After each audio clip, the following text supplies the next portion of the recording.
Assalamualaikum warahmatullahi wabarakatuh. Perkenalkan nama saya Alisha Amara Suryo dengan NPM belakang 79. Kali ini saya akan mempresentasikan mengenai strategi formulation dari PT Bursa Efek Indonesia. Dan juga ini adalah hal-hal yang akan saya sampaikan, yaitu ada corporate strategy, business strategy, functional strategy, kemudian ada strategi alternative mapping, dan yang terakhir adalah ranking of selected strategy dari Bursa Efek Indonesia. Kita langsung mulai aja ke hal yang pertama, yaitu corporate strategy, di mana ini adalah strategi korporasi yang dilakukan oleh Bursa Efek Indonesia yang terbagi menjadi tiga. Yang pertama adalah growth strategy atau strategi pertumbuhan, di mana di vertical integration untuk strategi pertumbuhan ada dua strategi yang dimiliki oleh Bursa Efek Indonesia. Yang pertama adalah quasi integration, dan yang kedua adalah long term contract, di mana kurang lebih integrasi vertikal untuk growth strategy ini adalah Bursa Efek Indonesia menjalin kemitraan strategis dengan bank, broker, dan juga fintech untuk mempermudah akses investor, dan juga Bursa Efek Indonesia membuat kontrak jangka panjang dengan penyedia teknologi untuk sistem perdagangan yang andal. Kemudian di horizontal integration untuk growth strategy, ini Bursa Efek Indonesia memiliki 4 strategi, di mana ada intensify, regional expansion, replication, dan juga network, di mana kurang lebihnya Bursa Efek Indonesia ini selalu meningkatkan partisipasi retail melalui kampanye seperti Yuk Nabung Saham. Kemudian Bursa Efek Indonesia juga melakukan ekspansi ke pasar ASEAN untuk perdagangan lintas batas, dan yang terakhir Bursa Efek Indonesia melakukan replikasi program literasi keuangan di wilayah yang tertinggal. Kemudian yang terakhir untuk growth strategy adalah diversification atau diversifikasi, di mana Bursa Efek Indonesia ini meluncurkan produk baru seperti indeks ESG, kemudian ETF syariah, dan juga derivatif. Dan yang kedua, Bursa Efek Indonesia ini juga mensinergikan layanan data pasar dengan analitik premium. Kemudian yang selanjutnya ada stability strategy.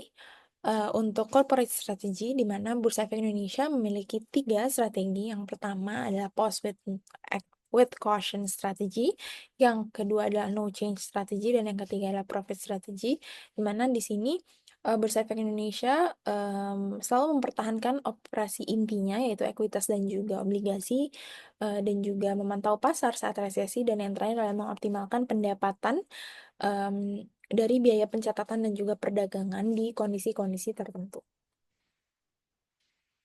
Yang terakhir untuk corporate strategy adalah retrenchment strategy atau penyusutan, di mana di sini juga ada 2 strategi, yaitu turnaround strategi dan juga exit strategi. Di turnaround strategi ada 3 strategi yang dimiliki oleh Bursa Efek Indonesia. Yang pertama ada contraction, consolidation, dan juga outsourcing, di mana kurang lebihnya di strategi penyusutan ini Bursa Efek Indonesia selalu mengurangi pengeluaran non esensial atau yang tidak diperlukan. Kemudian yang kedua adalah mengalihdayakan fungsi seperti pemeliharaan IT ke pemberdayaan fungsi-fungsi yang lain. Kemudian melepas proyek atau anak perusahaan yang tidak menguntungkan untuk exit strategi.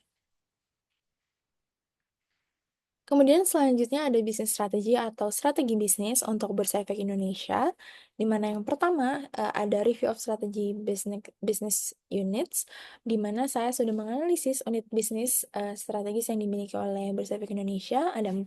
Yang pertama ada perdagangan ekuitas, di mana perdagangan ekuitas ini menjadi penggerak pendapatan utama, atau bisa dibilang perdagangan ekuitas ini selalu mendorong melalui edukasi investor dan juga peluncuran ETF. Yang kedua ada perdagangan obligasi, di mana perdagangan obligasi ini selalu mentargetkan investor institusional untuk obligasi pemerintah dan juga koperasi. Kemudian yang selanjutnya ada pasar derivatif, di mana pasar derivatif ini mengembangkan pasar futures dan juga opsi untuk menarik investor yang canggih. Dan yang terakhir adalah layanan data pasar, dan di layanan data pasar ini Bursa Efek Indonesia menawarkan analitik premium untuk klien institusional. Selanjutnya ada review of porter strategy, di mana di sini saya sudah menganalisis juga strategi competitive porter, di mana diferensiasinya atau perbedaan antara Bursa Efek Indonesia dengan kompetitor adalah Bursa Efek Indonesia ini adalah salah satu platform perdagangan canggih yang memiliki IDX Mobile dan juga JATS System. Dan Bursa Efek Indonesia tentunya memiliki produk-produk inovatif seperti ESG dan juga IDX Carbon untuk bersaing di bursa regional, misalnya SGX dan juga Bursa Malaysia. Kemudian yang selanjutnya ada dua taktik di Porter strateginya, ada timing tactics atau taktik waktu dan juga market location tactics atau taktik lokasi pasar. Yang pertama untuk timing tactics, Bursa Efek Indonesia ini adalah sebagai first mover dan juga last mover, di mana Bursa Efek Indonesia ini memimpin pasar dengan produk ESG dan juga blockchain, dan yang selanjutnya juga Bursa Efek Indonesia ini mengadopsi teknologi AI atau keamanan cyber yang terbukti. Yang selanjutnya untuk market location tactics atau taktik lokasi pasar pada offensive, Bursa Efek Indonesia ini memiliki tiga strategi. Yang pertama ada frontal assault, kemudian flanking maneuver, dan juga bypass attack. Dimana kurang lebihnya di offensive ini Bursa Efek Indonesia ini menyaingi fintech dengan fitur gamifikasi di IDX Mobile dan juga menargetkan pedesaan dengan aplikasi sederhana. Dan yang terakhir, Bursa Efek Indonesia ini selalu fokus pada produk khusus seperti ETF syariah. Dan untuk strategi defensif, uh, Bursa Efek Indonesia ini selalu memperkuat kepatuhan regulasi dan juga investasi keamanan cyber. Yang terakhir pada bisnis strategi adalah kooperatif strategi, di mana di sini terbagi menjadi tiga, yaitu strategic alliances, joint venture, dan juga foreign direct investment, di mana kurang lebihnya Bursa Efek Indonesia ini selalu berkolaborasi dengan Bursa ASEAN untuk perdagangan lintas batas, selalu mengusahakan patungan dengan fintech untuk platform digital, dan juga menarik investasi langsung dari Bursa Efek Bursa Global. Yang selanjutnya ada functional strategy atau strategi fungsional yang terbagi menjadi satu, yaitu marketing strategi, dan terbagi menjadi tiga lagi, ada segmenting, targeting, dan juga positioning. Di segmenting untuk pasar konsumen, Bursa Efek Indonesia ini menargetkan urban dan juga pedesaan, di mana urban ini adalah mungkin di perkotaan yang sudah memiliki alat-alat canggih, dan juga di pedesaan yang mungkin masih memiliki aplikasi yang sederhana. Kemudian Bursa Efek Indonesia juga menargetkan Gen Z dan juga orang-orang yang sudah berpenghasilan tinggi. Kemudian untuk di pasar bisnisnya, Bursa Efek Indonesia ini menargetkan domestik atau yang ada di dalam negeri dan juga yang internasional. Maka dari itu Bursa Efek Indonesia menjalin kemitraan dengan bursa regional. Kemudian di targetingnya untuk Bursa Efek Indonesia ini sendiri, mereka mencakup pasar komprehensif yang menargetkan investor retail, institusional, asing, UKM, dan juga perusahaan yang berfokus pada ESG. Dan di positioningnya, Bursa Efek Indonesia ini ada di platform penciptaan kekayaan dengan peluang investasi yang sangat beragam.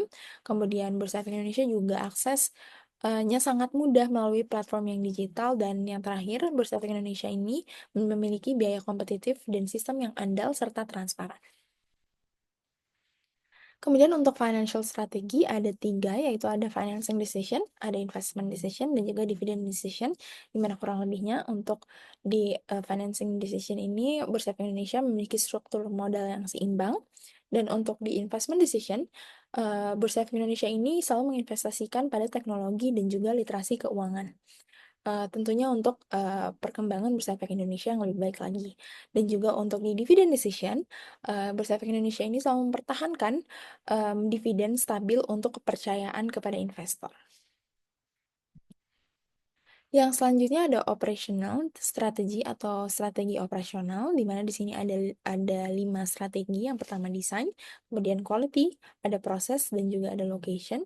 Di mana kurang lebihnya di operational strategi ini Bursa Efek Indonesia selalu mengembangkan platform yang ramah pengguna, kemudian adanya otomatisasi proses dengan AI, kemudian Bursa Efek Indonesia juga menggunakan sistem cloud, dan yang terakhir untuk di strategi operasional Bursa Efek Indonesia sendiri ini, Bursa Efek Indonesia menggunakan downtime atau meminimalkan downtime yang ada pada aplikasi digital. Yang terakhir pada functional strategi ini ada human resource strategy atau strategi sumber daya manusia, di mana Di sini ada 3 strategi, yaitu procurement, development, dan juga maintenance. Yang kurang lebihnya adalah Bursa Efek Indonesia ini selalu merekrut talenta-talenta di bidang teknologi dan juga regulasi, selalu melatih karyawan dalam keamanan cyber dan juga analitik, dan selalu menawarkan insentif dan juga retensi untuk karyawan-karyawannya. Baik, hal selanjutnya yang akan saya sampaikan adalah strategi alternatif mapping. Di mana yang pertama ada BCG Matrix, bisa dilihat dari BCG Matrix yang sudah tampil di layar pada bagian star atau sales growth dengan tingkat tinggi dan juga market share yang tinggi.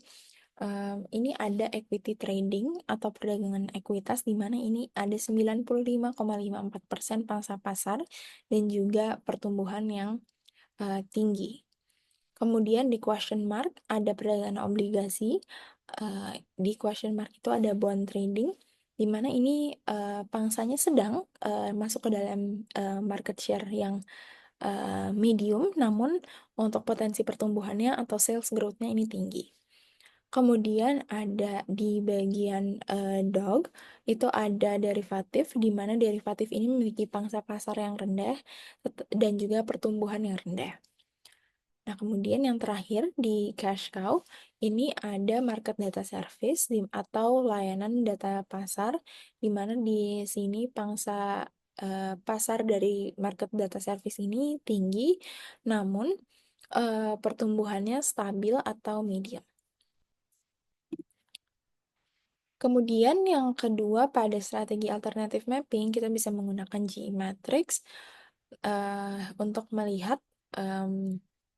bond atau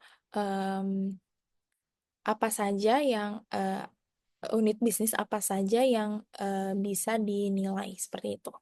Untuk di winner, di bagian winner ada perdagangan ekuitas, di mana di sini posisi pasar dari perdagangan ekuitas ini sangat kuat dan pertumbuhannya tinggi. Kemudian di bagian yang average ada perdagangan obligasi, di mana potensi pertumbuhannya ini rata-rata dan kekuatannya juga sedang. Kemudian untuk di unit bisnis yang termasuk ke dalam kategori loser, ini ada derivatif, yaitu posisinya lemah dan prospeknya terbatas. Dan untuk unit bisnis yang ada di profit market, itu ada layanan data pasar. Ini market share-nya tinggi, namun pertumbuhannya biasa-biasa saja atau rata-rata. Kemudian yang selanjutnya ada TOWS matrix, di mana di sini untuk TOWS matrix ini bisa dilihat strength, weakness, opportunities, dan juga threats-nya, di mana untuk strategi SO atau strength dan opportunities, disarankan Bursa Efek Indonesia ini memanfaatkan monopoli dan juga jaringan omnichannel untuk pertumbuhan horizontal dan juga ekspansi regional. Untuk di strategi weakness dan juga opportunities, disarankan Bursa Efek Indonesia ini mengatasi partisipasi pedesaan dan juga derivatifnya yang kurang seimbang melalui aplikasi mobile dan juga produk ESG. Kemudian untuk strategi ST atau strength dan juga threats, Bursa Efek Indonesia ini disarankan untuk mendiversifikasi dengan indeks ESG dan derivatif untuk melawan fintech dan juga kompetisi regional. Dan yang terakhir untuk strategi WT atau weakness dan juga threats, Bursa Efek Indonesia ini disarankan untuk menginvestasikan dalam AI dan juga blockchain untuk mengatasi kelemahan teknologi dan juga risiko keamanan cyber.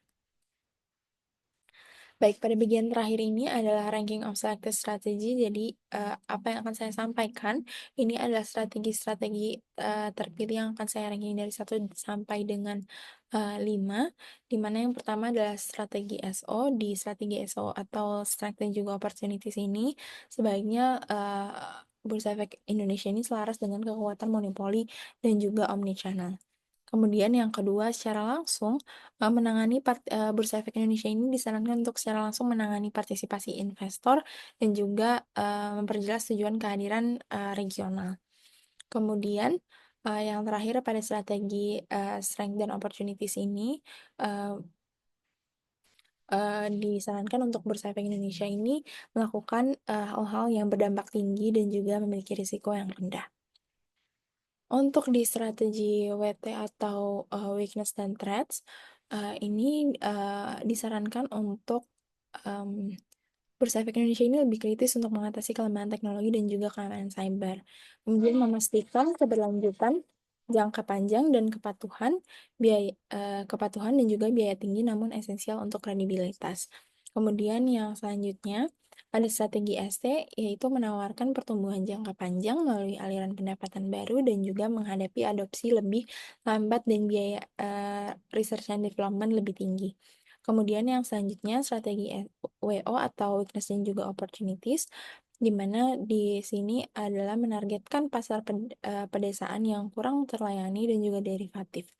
Kemudian yang selanjutnya untuk strategi WO atau weakness dan juga opportunities, ini ada pengembangan strategi lambat karena tantangan, eee, infrastruktur. Dan yang terakhir untuk BCG matrix yaitu, mmm, ini tumpang tindih dengan strategi SO namun berisiko ketergantungan pada penyedia teknologi eksternal. Baik, sekian yang dapat saya sampaikan pada kesempatan kali ini. Terima kasih banyak atas kesempatannya. Mohon maaf apabila ada kesalahan kata. Terima kasih banyak. Wassalamualaikum warahmatullahi wabarakatuh.